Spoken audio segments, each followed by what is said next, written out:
Ayan, update tayo sa baboy ko guys. Ito lang talaga ang natira. Mahigit na 20 na baboy. 4 natira guys. Naka-survive.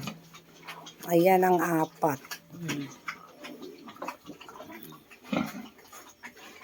Ayan guys. Pero mga ito siguro na mga nasa itong isa na to mahigit na 60 kilos na rin siguro yun. Mahigit talaga yan.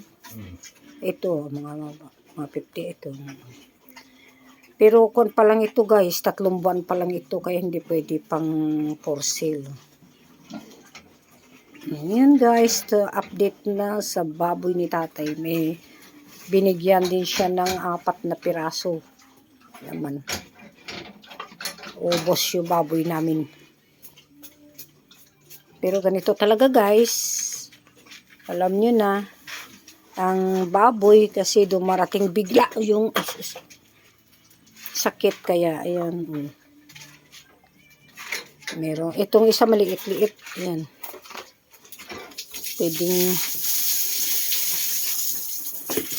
pero pag mga December yan, pag mga lilitsunin pwedeng.